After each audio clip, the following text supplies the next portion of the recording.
रास्ता रोक रही है, थोड़ी जान है बाकी, और अभी इस दिल में क्या अरमान है बाकी। जाने भी दे ऐ दिल सबको मेरा सलाम।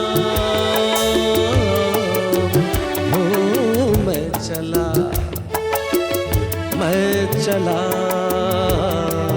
मैं शायर बदनाम हो, मैं चला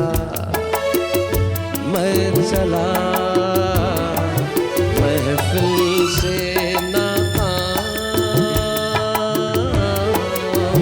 हो, मैं चला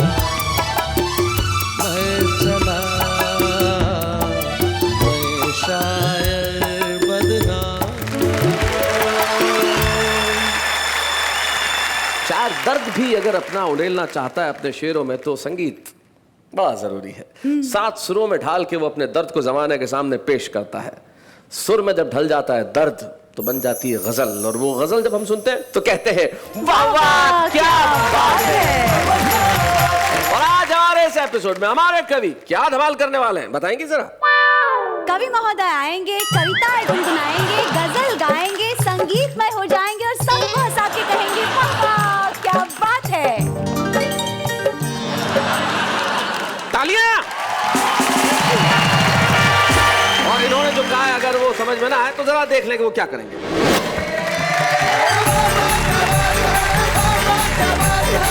एक संगीत सम्मेलन चल रहा था तो आदरणीय भाई ने पूछा कि ये जो महिला संगीत प्रस्तुत कर रही हैं गाते गाते अपने नेत्र बंद क्यों कर लेती हैं। हमने कहा कि इनसे श्रोताओं का दुख देखा नहीं जाता। मेरे सेल फोन में बैलेंस भेजो कहती है मुझको, अच्छा नहीं भेजूं तो वो मुझको परेशान हाल करती है। मुझे उल्लू बनाती है मेरी माशूक रोजाना, मेरा बैलेंस लेके दूसरे को कॉल करती है। बैठे बिठाए समस्या हुई खड़ी, पत्नी के ऊपर पड़ोसी की दीवार गिर पड़ी। अच्छा पहले तो हंसी आई, इसलिए आई कि कोई दीवार ऐसी है वो पत्नी को भी शिकार बना सकती है। कि मांगा था दहेज जितना भी मंगवाया है सब उतना ही, फ्रिज टीवी और टेप रिकॉर्डर बनवाया है देकर ऑर्डर, और बाप की है दुकान तुम्हारे स्वागत में, आदरणीय श्रीमान तुम्हारे स्वागत में। अर्ज किया है कि मेरी गली में एक पड़ोसन नागन इच्छाधारी है।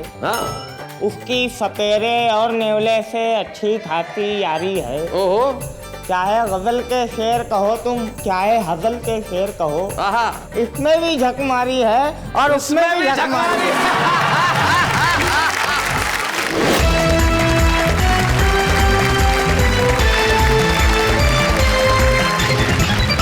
जीवन में संगीत बड़ा जरूरी है और कविता तो संगीत के बिना अधूरी है। तो आइए मिलकर कहते हैं वाह वाह क्या बात है। वाह वाह क्या बात है हमारे उन साथियों के लिए जो हमारे समक्ष बैठे हैं यहाँ पे उपस्थित हैं। सबसे पहले टिपिकल जगत्यालवी जी मुझे इस तरह से घूर रहे हैं जैसे मैं घर में न पहुंच पाया हुआ 12वां सिलेंडर हूँ। लेकिन टिपिकल जी अपना परिचय 2 पंक्तियों में गा के ही देना पड़ेगा भाई, संगीत वाला मामला। आग नफरत की मोहब्बत से बुझा देता है, जख्म आ जाए तो मरहम भी लगा देता है। क्या बात है। एक ऐसा भी टिपिकल है जहां में यारो, क्या बात है। रोने वालों को एकदम से हंसा देता है। क्या बात है भाई, बहुत अच्छे भाई, बहुत खूब। टिपिकल साहब क्या बात। आप टिपिकल साहब के साहब हमारे ये जो दोनों बैठे हुए हैं जोड़ी, वाह वाह वाह वाह भाई, ये जो दोनों को वितरण किया है बालों का, लेकिन कहीं कोटा ज्यादा दे दिया और जहां जरूरत थी वहां नहीं दिया।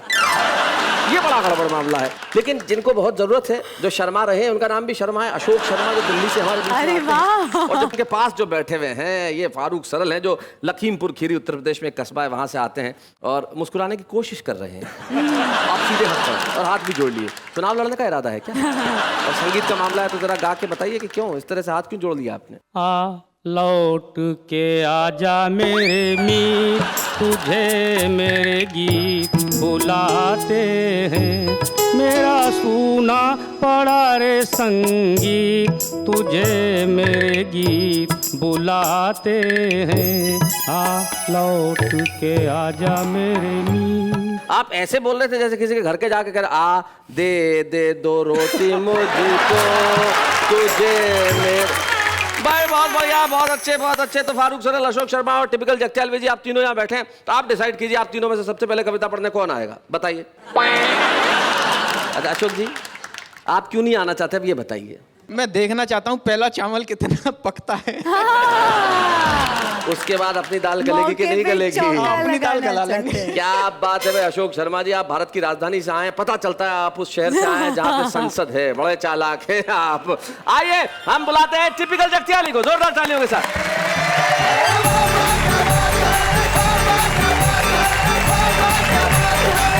सभी दर्शकों को टिपिकल जगत्याली की जानिब से आदाब, सलाम, नमस्कार। आदाब। गजल से पहले 4 मिसरे समाप्त करें। इरशाद। मेरे सेल फोन में बैलेंस भेजो कहती है मुझको, अच्छा। नहीं भेजूं तो वो मुझको परेशान हाल करती है। मुझे उल्लू बनाती है मेरी माशूक रोजाना, मेरा बैलेंस लेके दूसरे को कॉल करती है। एक 4 मिसरे और समाप्त कर लें। जी इरशाद। मेरी सब जेब खाली करके कहती हो मुझे गुड बाय। Good bye. मेरी सब जेब खाली करके कहती हो मुझे गुड बाय। मेरे संग आज ही आना, यूं ही फिर कल नहीं कहना। ज़बां से आपके अच्छा नहीं लगता है ये जुमला। टिपिकल हूँ तुम्हारा मैं, मुझे अंकल नहीं कहना। 4 मिसरे और समाप्त करें। इरशाद। सख्त मुश्किल में पड़ गया यारो, सख्त मुश्किल में पड़ गया यारो, साथ रहता है छोकरा उसका। सख्त मुश्किल में पड़ गया यारो, साथ रहता है छोकरा उसका। वो बनी मेरी तीसरी बीवी, मैं भी शौहर हूँ दूसरा उसका। क्या बात है, बहुत अच्छे, क्या बात है, बहुत बढ़िया। एक मुकम्मिल गजल समाप्त कर ले। जी इरशाद। बीमार हो गया हूँ मोहब्बत में हार के। अच्छा। बीमार हो गया हूँ मोहब्बत में हार के, पीटा पुलिस वालों ने कपड़े उतार के।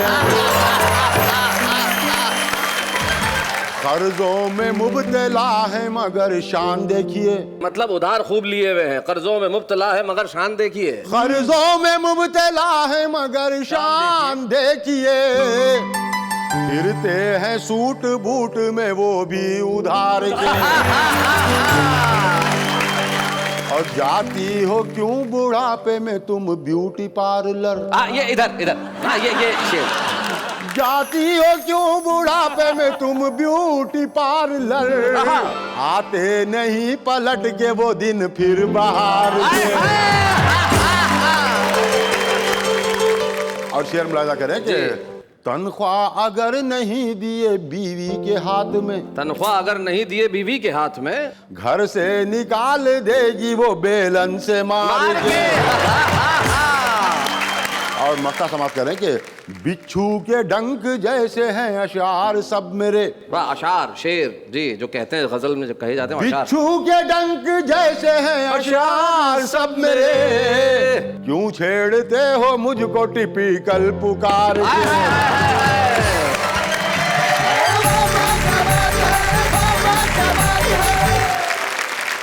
भाई अशोक शर्मा जी, आपने बहुत अच्छा किया कि टिपिकल जी को सबसे पहले हमने खड़ा कर दिया। आपको मालूम था कि भाई महफिल की शुरुआत बड़ी जोरदार होनी चाहिए और आगाज इन्होंने इतना कमाल का कर दिया है कि भाई अब आगे आप भी इंतजार कर रहे होंगे कि क्या होने वाला है। तो क्या होने वाला है बताइए।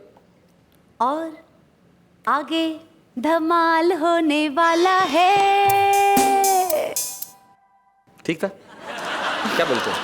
It was very peppy and more, you know, it was very warm feel. Ashok Sharma ji आइए।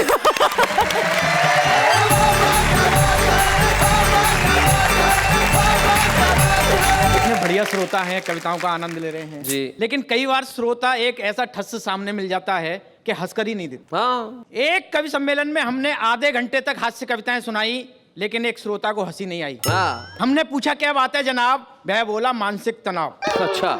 हमने कहा हमसे ज्यादा। सुनते ही उसने सिर धुना और बोला अच्छा पहले तू सुना। हमने कहा बेटा आज सुबह ही पत्नी को लेकर हॉस्पिटल गए थे, लेकिन लौटते समय हमारी किस्मत ही फूट गई। ना जाने कब हमारी पुरानी नौकरानी ने हमें देख लिया और धच्च से आकर स्कूटर पर बैठ गई। हम नौकरानी को लेकर घर आ गए, पत्नी वहीं छूट गई। जब इस बात का एहसास हुआ तो उल्टे पांव हॉस्पिटल की तरफ भागे, तभी पड़ोसी आ गए आगे। बोले लगता है आप हॉस्पिटल जा रहे हैं, हमारी पत्नी को लेते जाइए, हम साइकिल से आ रहे हैं। अच्छा। अब मन में हड़बड़ी थी। उनकी पत्नी को लेकर जैसे ही हॉस्पिटल पहुंचा, पत्नी दरवाजे पर खड़ी थी। बोली अबे ओ दूसरों की पत्नियों के पत्नी डोहू वाहन।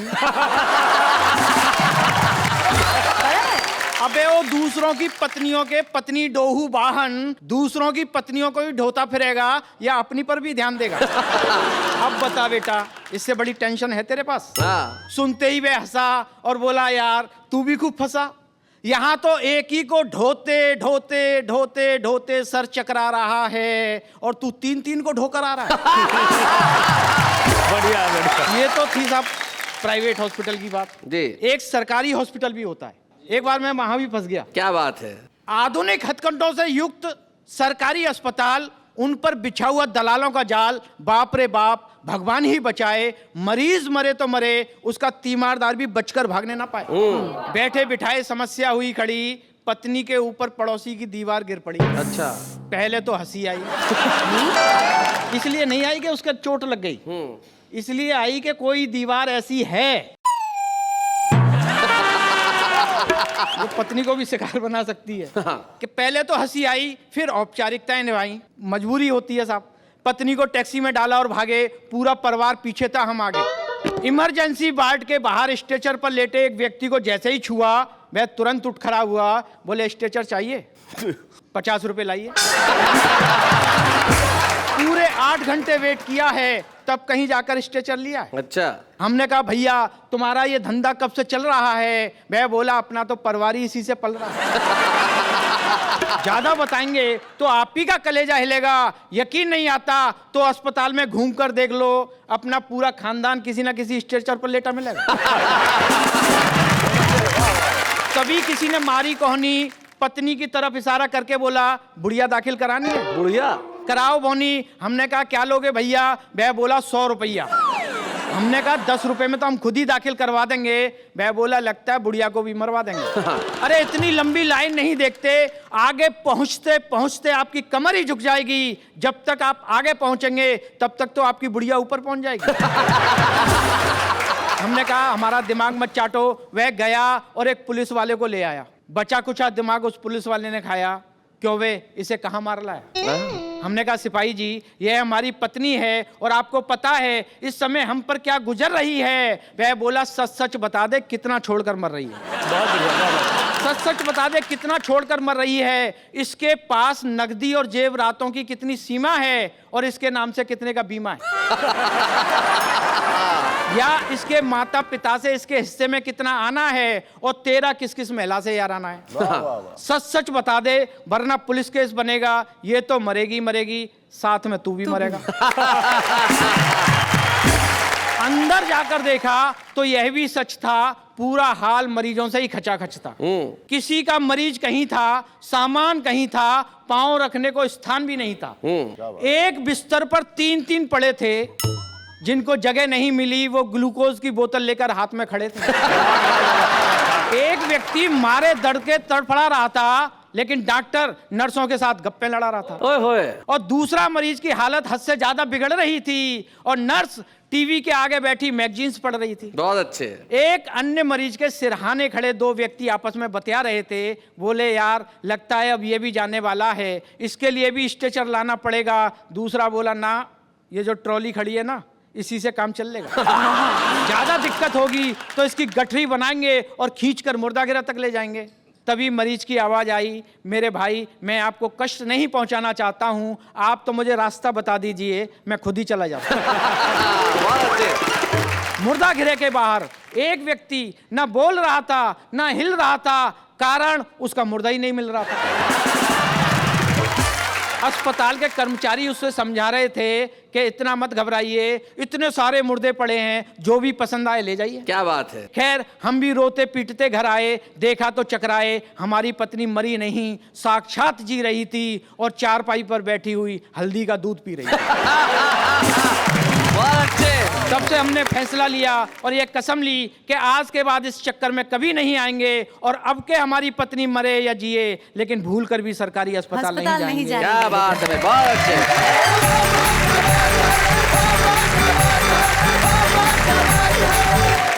अस्पतालों में कई बार ऐसे किस्से हो जाते हैं, जैसे एक साहब थे ऑपरेशन से बड़ा डरते थे, उनका ऑपरेशन होने वाला था। ऑपरेशन थिएटर के बाहर उनकी बीवी बैठी हुई थी। बोले आप जाओ, चिंता मत करो। अब अंदर से दौड़ते, अरे नहीं कराऊंगा, मैं नहीं कराऊंगा। अरे मतलब क्या हुआ क्या?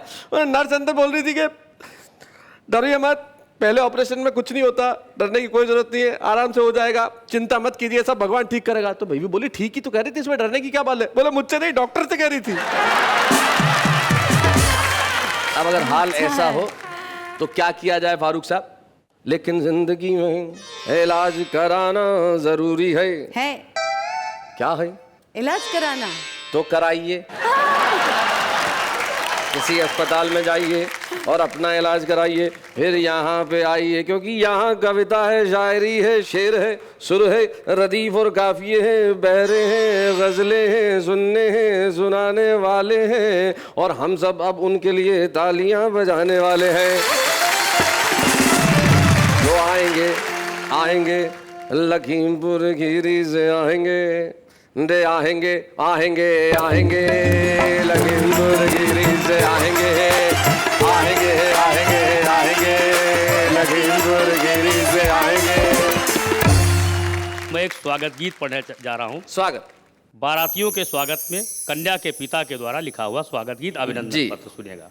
कि आदरणीय श्रीमान तुम्हारे स्वागत में लिखूं मैं स्वागत गान, तुम्हारे स्वागत में। बहुत अच्छे। पहला स्वागत उठने बैठने की व्यवस्था, कि कैसे करूं आपकी खातिर, कुर्सी मेज मसहरी हाजिर, मखमल गद्दा रेशम चादर, बैठो है फादर के फादर, और सजे हुए सामान तुम्हारे स्वागत में,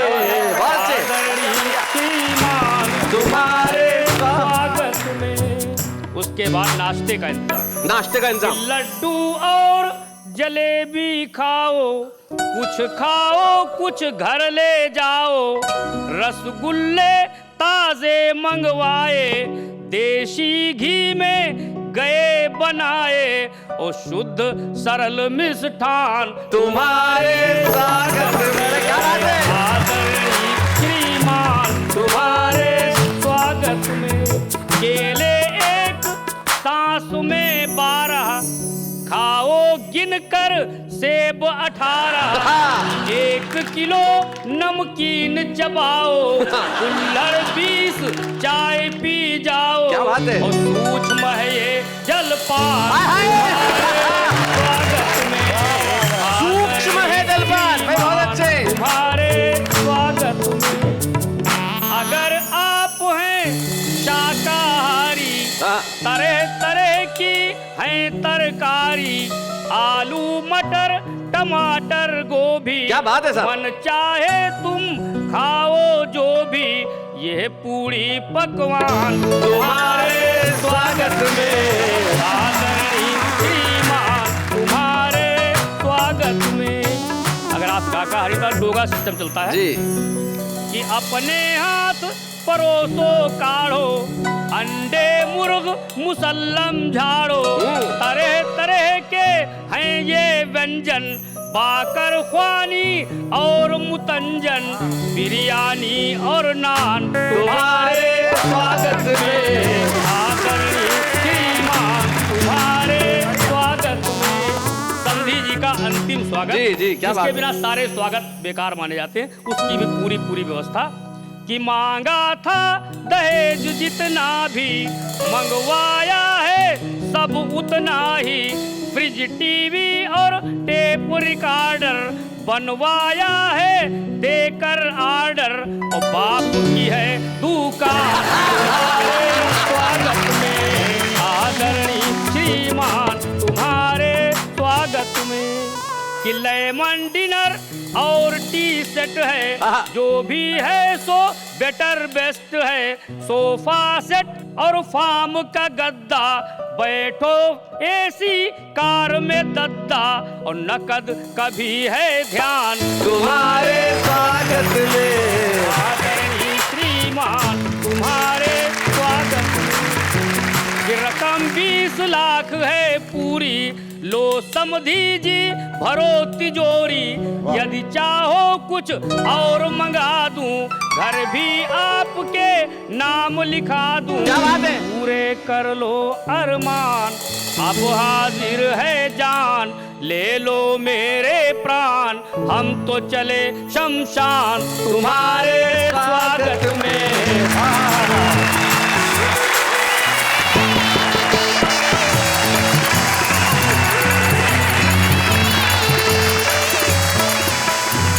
तो क्या छेड़ी है तान हमारे स्वागत में, क्या गाया है गान हमारे स्वागत में, जीत लिए हैं प्राण हमारे स्वागत में। भाई बहुत अच्छे।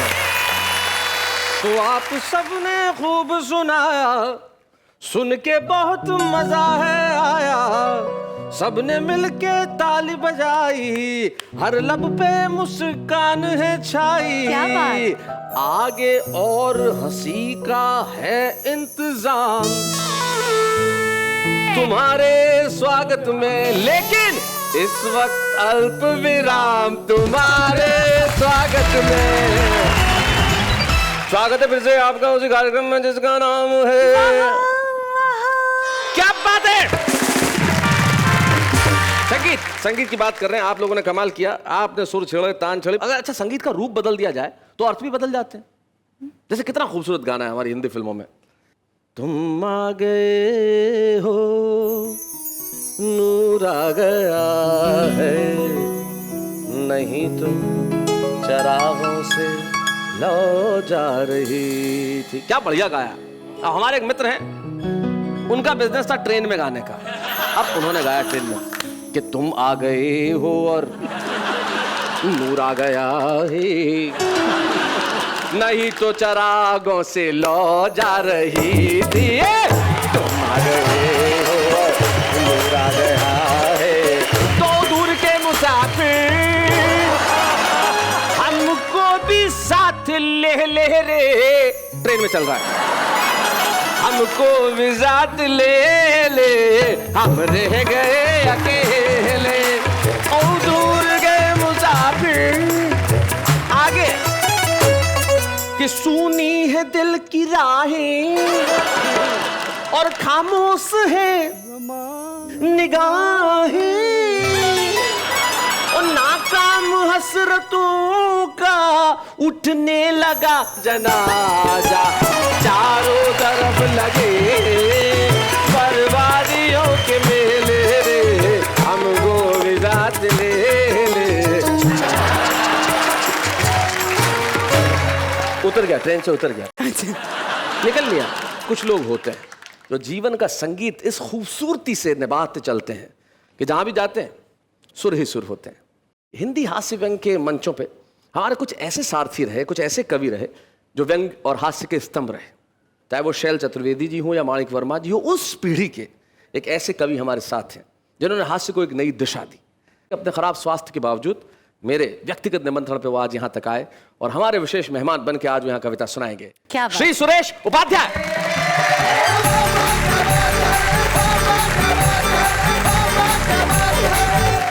जिस तरह आप यहाँ इस कवि सम्मेलन का आनंद ले रहे हैं, इस तरह से आपने संगीत सम्मेलन भी देखे होंगे, सुने होंगे जी। भोगे होंगे, भागे होंगे। भागे होंगे। क्योंकि संगीत सम्मेलन कई बार ऐसे भी हो जाते हैं कि लोग बाग भाग खड़े होते हैं जी। ऐसा ही एक संगीत सम्मेलन चल रहा था, तो आदरणीय भाई ने पूछा कि ये जो महिला संगीत प्रस्तुत कर रही हैं, गाते गाते अपने नेत्र बंद क्यों कर लेती हैं? हाँ। हमने कहा कि इनसे श्रोताओं का दुख देखा नहीं जाता। जिस संगीत सम्मेलन में श्रोताओं का दुख न देखा जा रहा हो, ऐसे संगीत सम्मेलन की ये रपट है जी। कविता का शीर्षक है कि संगीत सम्मेलन यानी बाजू बंद खुल जाए। बाजू बंद खुल जाए। कि संगीत का शौक हमें भी है, संगीत का शौक हमें भी है, लेकिन इसका ये मतलब तो नहीं कि बेचारी जनता को 2-2 घंटे तक लगातार सताया करे। संगीतकारों से हमारा पहला निवेदन है कि वे अपने तबले, तानपुरे और सितार अपने घर से तान कर लाया कर।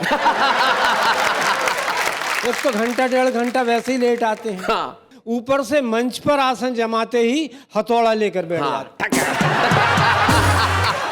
बेरहमों को गरीब सुनने वालों पर जरा भी रहम नहीं आता।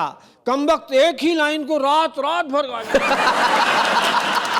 कोई आदमी शादी करता है, एक बीवी अपने घर लाता है और फिर उसे अपने साथ जिंदगी भर रखता है। ये बात समझ में आती है, हम इसकी तारीफ कर सकते हैं, लेकिन गीत की लाइन कोई बीवी तो है नहीं यार। लेकिन गीत की लाइन कोई बीवी तो है नहीं यार, जो एक बार पकड़ी तो छोड़ी नहीं। लाइन तो लाइन है, आप दूसरी लाइन पर भी आलाप मार सकते हैं, लेकिन एक ही लाइन तो मत पकड़े रहो मेरे प्रभु। आपकी सरकत से हमारी महफिल के अनेक श्रोता घर से धार सकते हैं। सही बात है। खैर इस बात को जाने दो, अपने को गहराई में जाने की क्या जरूरत है। अरे बजाने के लिए आए हो तो बजाओ, मगर हे तबलची महाराज, तुम्हें बीच बीच में गद्दी से उचक कर सिर हिलाने की क्या जरूरत है? क्या सिर हिलाए बिना काम नहीं चल सकता? जो अपने सिर से घड़ी के पेंडुलम का काम ले रहे हो। बहुत अच्छे। तुम्हारे सिर से अगर किसी बच्चे के झूले की रस्सी बांध दी जाए, तुम्हारे सिर से अगर किसी बच्चे के झूले की रस्सी बांध दी जाए, तो भगवान कसम शरारती से शरारती मुन्ने को 2 मिनट में नींद जाए। गद्दी से चिपक कर बैठ तो गए हो ऐसे जैसे जिंदगी भर अब तुम्हें कहीं जाना ही नहीं। लेकिन अपने तान पूरे की कसम खाकर बताओ, क्या तुम्हारे पास कोई 10-12 लाइनों वाला गाना नहीं है? हम जानते हैं कि तबले और तान पूरे को तान चुकने के बाद आप बंधे हुए बाजूबंद को खोलेंगे और गाएंगे बाजू बंद खुल जाए, बाजू बंद खुल जाए। सारी रात बीत जाएगी और आकाश में गुलाल छिड़कता हुआ दिन निकलेगा, मगर तुम्हारा ये बाजूबंद नहीं खुलेगा। कतई नहीं खुलेगा। अगर खुल जाए तो तुम्हारा बाजूबंद वहीं पे खत्म हो जाए। इसलिए तुम इस बाजूबंद को हमेशा बांधे रहो। पुराने लोगों ने पुरानी फिल्म देखी होगी, बैजू बावरा, किस तरह से वो अपना संगीत प्रस्तुत करता था। बादल राग गाता था, वर्षा होने लगती थी। दीपक राग गाता था, दिए जल जाते थे। वो ही बैजू बावरा पता नहीं कैसे इसी टाइप के गाने गा कर मृगों को बुला लेता था, मृगों को। लेकिन 21वीं सदी है साहब, ये नया जमाना है साहब, और मत खींचो और मत अलाप भरो। तुम्हारे गले की नसें खींची जा रही हैं तांत की तरह, और खींचोगे तो फोकट में जान चली जाएगी। वो मृग बदमाश कभी नहीं आएगा, मिर्गी आ जाएगी। फिर क्या करोगे? कुछ समाज सेवक तुम्हारी तरफ दौड़ेंगे और तुम्हें अपना जूता सुंघाएंगे। समाज सेवक। माइक पर अनाउंस कर दिया जाएगा, द प्रोग्राम इज ओवर, और ओवर सुनते ही कमबख्त तुम्हें फिर होश आ जाएगा और तुम फिर गाने लगोगे बाजू बंद गुल जा।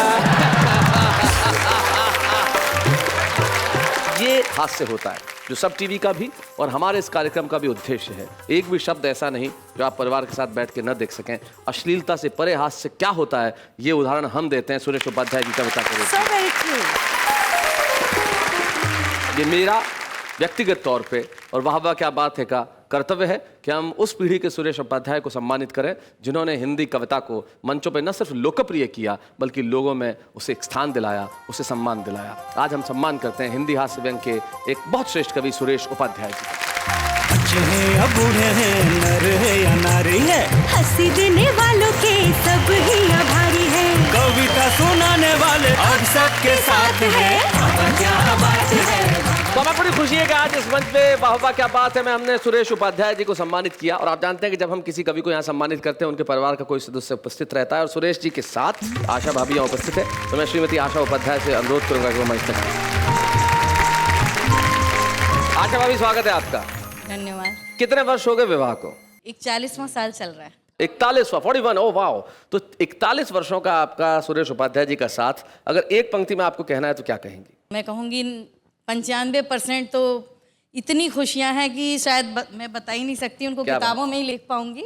और 5% तकलीफ रही क्योंकि कवि सम्मेलनों के माध्यम से ये पूरे देश में महीने में 25 दिन बाहर रहते थे जी। तो इंतजार में और बच्चों को पालने में मेरा समय निकल गया। कभी 25 दिन पति घर से बाहर रहे तो कभी कोई इनसिक्योरिटी नहीं होती थी कि आसपास कोई महिला? ना, शादी के तुरंत बाद ही इन्होंने मुझे घुमाना जो शुरू किया तो मेरा हनीमून अभी 62 साल में भी चल रहा है। देखिए खड़ी हूँ आपके सामने। क्या बात है भाई, वाह वाह वाह। पूरे देश का देशाटन करवाया और खुशियों का तो मैं अभिव्यक्ति नहीं है मेरे पास शब्दों में। आशा भाभी आप खुद बहुत अच्छा लिखती हैं, बहुत अच्छा गाती हैं। हाँ मैं लिखती हूँ। तो आपको कुछ 2 पंक्तियां कहनी हो तो आप क्या कहेंगी? तो ये छोटी सी एक गजल है।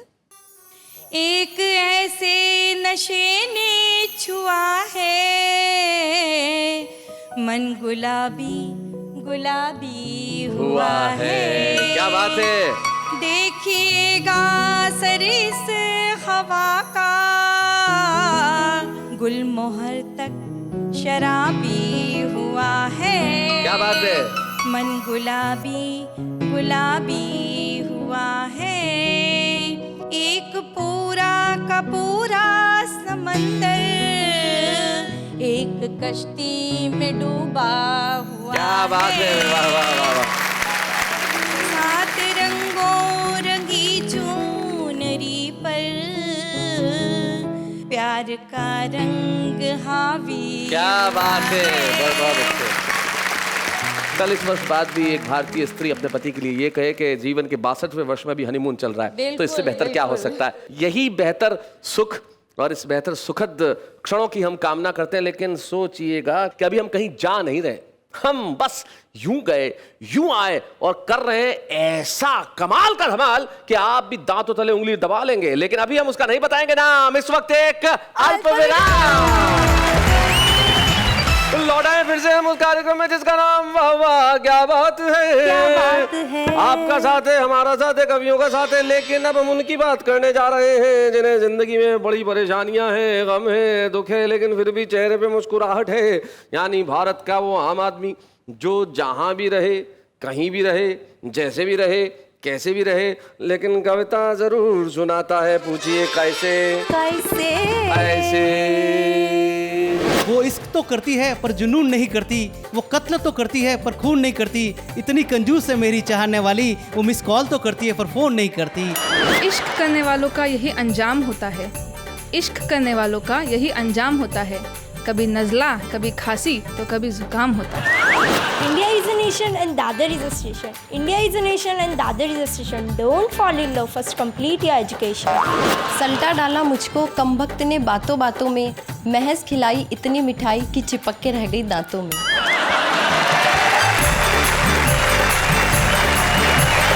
तो ये तो भारत के आम आदमी थे जो कविताएं लिखते थे और आज ये कहीं ना कहीं छुपे हुए हैं, लेकिन कल को इस मंच पे आएंगे और सुनाएंगे कविताएं। लेकिन छुपे से मुझे याद आया कि भाई हमारे छुपे रुस्तम जिन्हें अभी आना है, क्या करना है बताइए। कविता। वाह बहुत अच्छे। तो भाई हमारे छुपे रुस्तम जो आज के, वो सही में छुपे रुस्तम, एक महाराष्ट्र का एक कस्बा धुलिया, वहां वो रहते हैं। उनकी कविताओं का आप पे ऐसा असर होगा कि आप हंसी के सागर में गोते लगाएंगे और आप कहेंगे भाई ये तो कमाल के हैं। हमारे बीच में आ रहे हैं हमारे छुपे रुस्तम धुलिया के इब्राहिम सागर।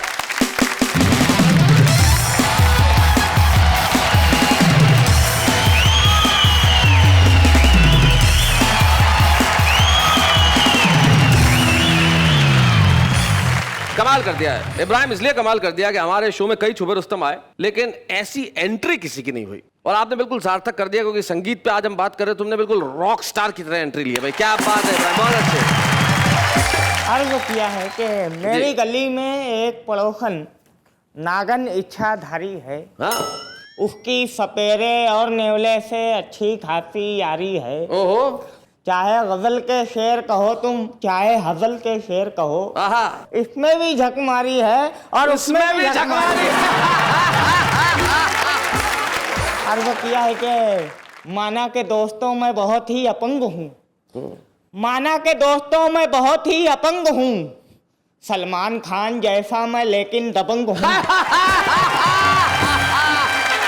अर्ज किया है कि मैं भूखा प्यासा आया हूँ तेरे मकान पर, मक्खन लगा के दे दे मेरी जान नान पर। दस्तक दिए बगैर ही दाखिल न हो गया, दस्तक दिए बगैर ही, दस्तक दिए बगैर ही दाखिल न हो गया, खुश आमदीद लिखा हुआ था मकान पर। क्या बात है। राजी करूंगा उनको मैं शादी के वास्ते, राजी करूंगा, राजी करूंगा उनको मैं शादी के वास्ते, फेंकूंगा ऐसा जाल तेरे अब्बा जान पर।